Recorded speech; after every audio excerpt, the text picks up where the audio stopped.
Oui, bonjour, Stéphane Gauger. J'ai rien préparé, mais je vais vous dire pourquoi la métallurgie s'associe à cette manifestation pour l'emploi et les salaires. Vous l'aurez compris, la métallurgie, elle n'est pas épargnée dans cette crise. Elle n'a déjà pas été épargnée avant et elle le sera encore moins demain. Les premiers qui en ont payé les frais, ce sont les intérimaires dans notre branche. C'est les premiers qui ont commencé à dégager.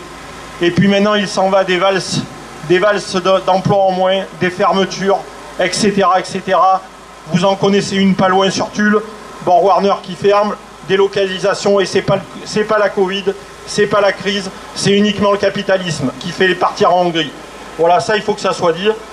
Maintenant, nous la métallurgie, on voudrait avoir un point d'honneur à dire qu'on est très inquiet pour la jeunesse de demain dans notre branche.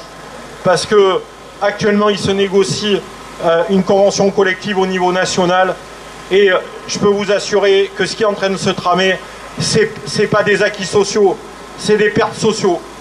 Et là, c'est la prime d'ancienneté qui est attaquée, c'est le paiement au poste. Quelle vision pour nos jeunes dans la métallurgie, quelle attractivité de demain ils vont avoir quand il n'y aura plus de prime d'ancienneté, que leur diplôme ne sera plus reconnu, l'expérience au travail ne sera même pas reconnue. C'est le poste, il vaut tant, tu te tais et tu vas travailler et tu rentres chez toi. Ça, on veut le dénoncer. Il faut que vous ayez conscience que ce qui se passe dans la métallurgie, c'est un laboratoire et que derrière, c'est les autres branches qui vont être attaquées. Et ça, il faut le mesurer. Quand ils auront mis à terre la métallurgie, c'est les autres qui vont trinquer. Donc voilà, nous on dit attention. Et cette jeunesse-là, il faut qu'elle prenne les choses en main, parce que franchement, être jeune et avoir envie de venir travailler dans la métallurgie, eh bien, l'UMM, c'est un mauvais signal qu'elle envoie. Et c'est pas possible, quoi. Par exemple, je vous donne un exemple. La prime d'ancienneté, ce qu'ils disent, c'est qu'elle va être supprimée. Par contre, ils disent, ceux qui l'ont, ils vont la conserver. Et c'est d'arrière-garde d'une prime comme ça, c'est pas innovant. Mais par contre, eux, qu'est-ce qu'ils disent? Qu'est-ce qu'ils innovent? Ils nous proposent un scénario vieux comme le monde, c'est-à-dire on intègre au salaire, et puis dans quelques temps, ça sera absorbé, et ça se verra plus. Et ça, c'est pas innovant du tout. Donc voilà, nous, on souhaite être innovants pour les jeunes dans la métallurgie, leur donner des perspectives d'avenir. Et j'espère qu'ils entendront ce message et il faut venir lutter. Pas pour nous, parce que nous, maintenant, c'est plié presque. Mais c'est pour eux, quoi. C'est pour eux qu'il faut se battre, pour qu'il y ait de l'emploi dans la métallurgie. Merci.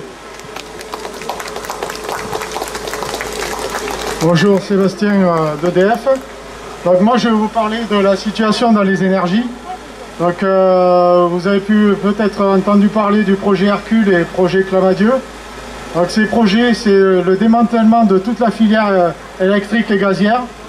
Donc on peut faire un constat aujourd'hui, c'est l'ouverture à la concurrence. Elle n'a pas fait baisser les prix comme c'était promis. Elle a fait augmenter plus 80% pour le gaz et 50% sur l'électricité depuis l'ouverture à la concurrence. Voilà les effets de la concurrence.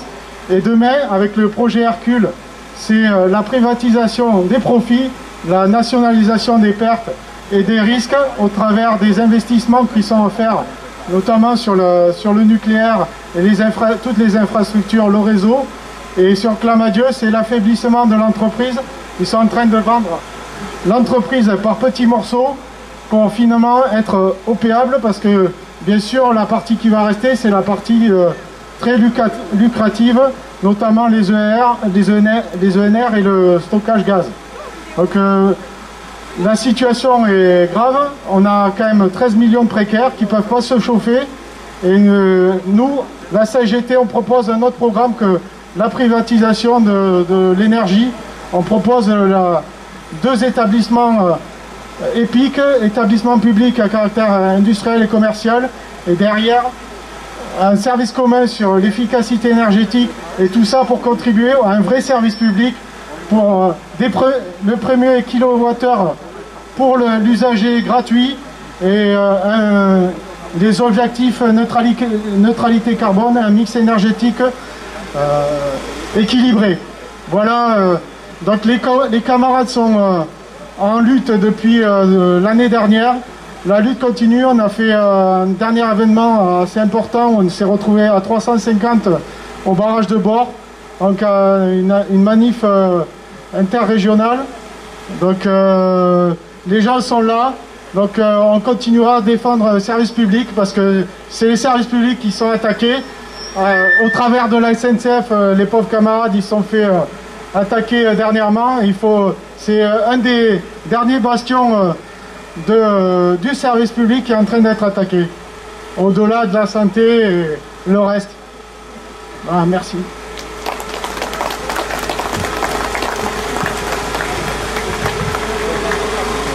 Bonjour, Fabienne, je représente les organismes sociaux qui sont en grève aujourd'hui pour défendre les services publics, comme vient de dire mon camarade. Donc les organismes sociaux, c'est quoi? C'est la CAF, c'est la CPAM, c'est l'URSSAF, c'est la CARSAT, c'est le Pôle emploi, c'est les missions locales, ce sont les mutuelles. Et donc nous sommes en grève aujourd'hui parce que les services publics sont aussi attaqués par tout ce que vos cotisations payent tous les jours. Donc vos droits au chômage, vos droits aux allocations familiales, vos droits à l'aide au logement, vos droits aux indemnités journalières, vos droits à la retraite, tout est attaqué. Pourquoi? Parce qu'il y a de moins en moins de personnel, parce qu'on demande aux gens d'aller se connecter tous les jours sur Internet qui ne fonctionne plus.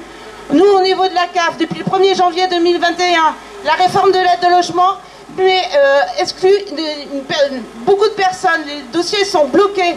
Les bénéficiaires de RSA sont bloqués parce que le système informatique ne suit pas derrière. Pourquoi il ne suit pas derrière? Parce qu'il n'y a pas assez de personnes, il n'y a pas assez de gens pour pouvoir mettre en place, il n'y a pas assez de monde pour pouvoir organiser. Et excusez-moi, je suis émue. Il y a le rapport de l'abbé Pierre sur les mal logés. Vous savez combien il y a eu d'économies sur les aides au logement depuis 3 ans, depuis 2017, depuis ce gouvernement? 10 milliards d'économies. Et ils sont passés où ces 10 milliards? Ils ne sont pas passés dans les poches des personnes qui sont en souffrance, qui ont peu de moyens pour vivre. Parce qu'aujourd'hui, même avec le SMIC, comment on fait pour payer son loyer? Comment on fait pour payer les assurances? Comment on fait pour payer les mutuelles complémentaires qu'on veut absolument nous faire nous imposer? Il n'y a plus de sécu derrière. Donc la CPAM, pour le Covid, qu'est-ce qu'on fait? On emploie des jeunes, 6 mois, des CDD, pour les faire travailler le week-end, le soir. On les paye, on lance pierre. Et au bout de 6 mois, on leur dit au revoir, on en reprend d'autres, 6 mois de plus, et ainsi de suite. C'est cette société-là qu'on veut pour demain. Donc nous, les personnels des organismes sociaux, on dit non, on ne veut plus, on va être payé à la hauteur de notre travail. On veut, le coût de gestion des organismes sociaux, c'est 4,5%.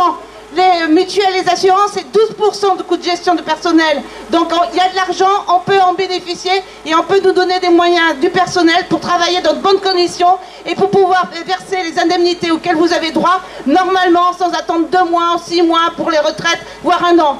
Donc on est tous là dans la rue pour manifester notre mécontentement et on lâchera rien, camarades. Merci. Les deux UL de Tulle et Brive ont voulu faire des manifestations et ils ont eu bien raison parce qu'il fallait les faire malgré tout.